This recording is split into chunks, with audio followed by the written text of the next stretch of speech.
Bonsoir à tous, nous sommes ensemble pendant près de 40 minutes et c'est pour nous un véritable plaisir au quotidien. Le stress et les tracas, on les laisse au vestiaire de l'émission. Installez-vous confortablement.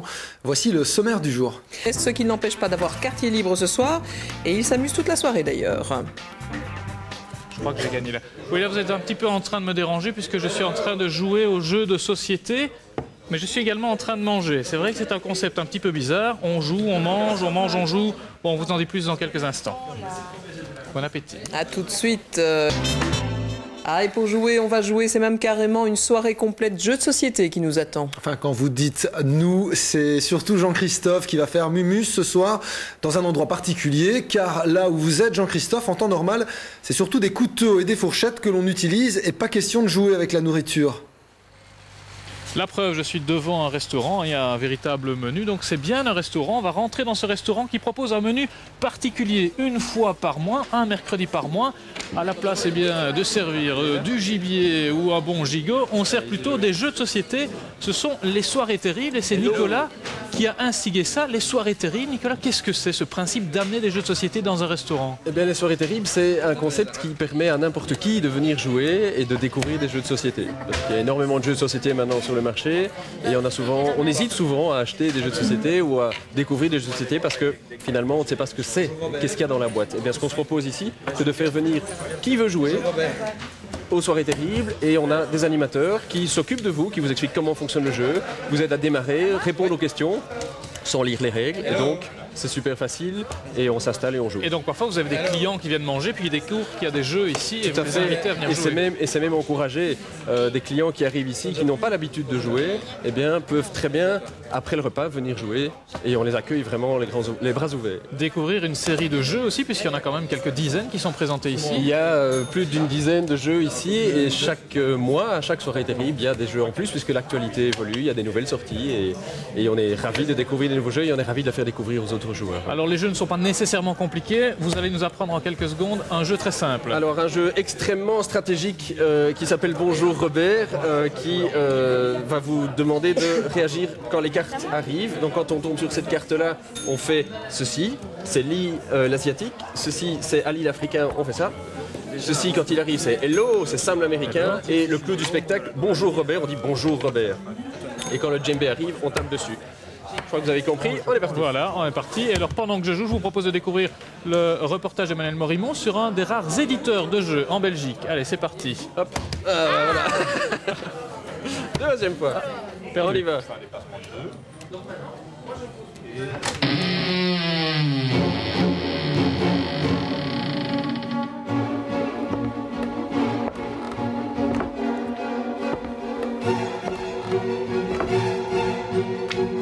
Merci. Alors, un nouveau jeu. Ça s'appelle Bonne Question. Vous êtes réalisateur de films? Non, pas du tout. Nous sommes éditeurs de jeux de société. Et donc là, on vient de recevoir un prototype de jeu qui s'appelle Bonne Question. Et on est en train de le feuilleter, voir si ça vaut la peine, s'il y a des bonnes idées intéressantes pour en faire un bon jeu de société. Tout commence avec une idée de base. Dans le film, c'est un scénario.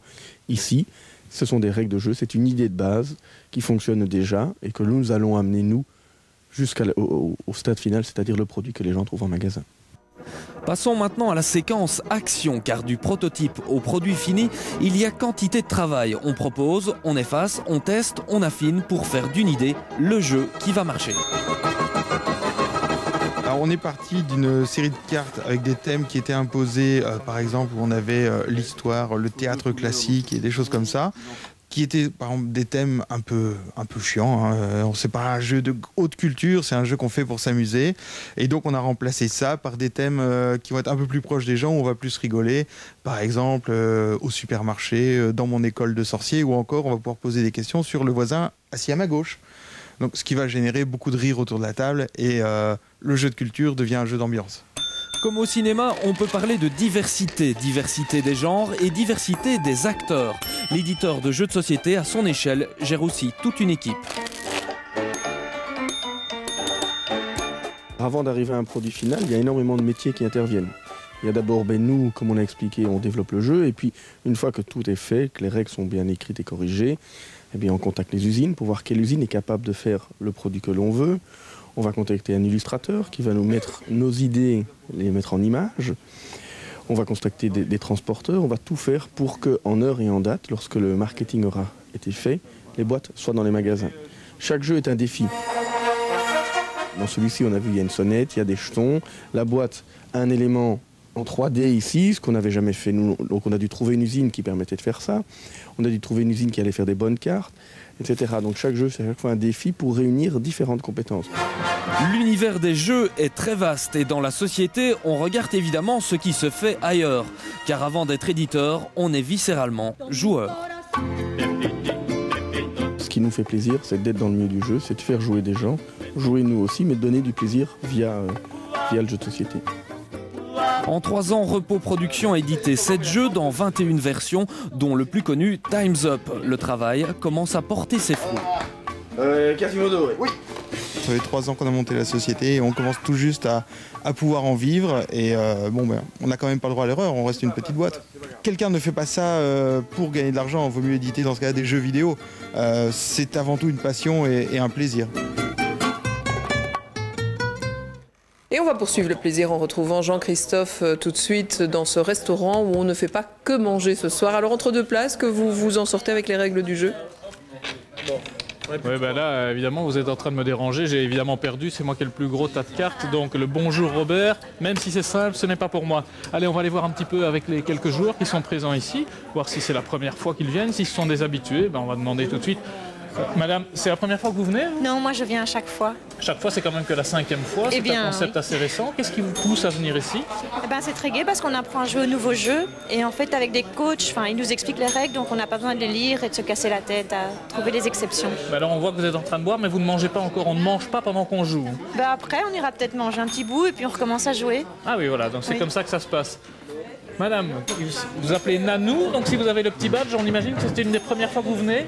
Oui, c'est une des premières fois que je viens. C'est une amie qui m'a parlé de ce concept de jeu ici aux enfants terribles. Et je me suis dit que c'était un super moment pour s'amuser, pour mettre nos petits problèmes et tracas au quotidien entre parenthèses. Bref, un moment de méditation, d'être là présent et de s'amuser. Vous êtes une fan de jeux de société d'habitude? Mais je ne joue pas assez, figurez-vous. Et donc ça fait vraiment appel à mon petit enfant intérieur qui a envie de s'éclater et d'en profiter au maximum. Pour une première, qu'est-ce que vous en pensez? Écoutez, c'est très chouette parce qu'en plus de ça, nous sommes assistés d'un fanat de jeu en tous les cas et qui nous apprend bien les règles. Et voilà, on commence la soirée et on est parti pour s'amuser. Merci. Vladou, c'est pas la première fois que vous venez? Non, je suis assidu, je fais partie de l'organisation. Et donc nous, ça nous permet d'avoir des échanges, tester des nouveaux jeux, tester en live les jeux, il n'y a rien de tel, quoi. Aussi entre collègues, passer un moment hors du boulot, alors que bon, passer journée parfois à jouer avec des clients en magasin, c'est une autre dimension, quoi. Voilà, c'est beaucoup plus convivial. Oui, tout à fait.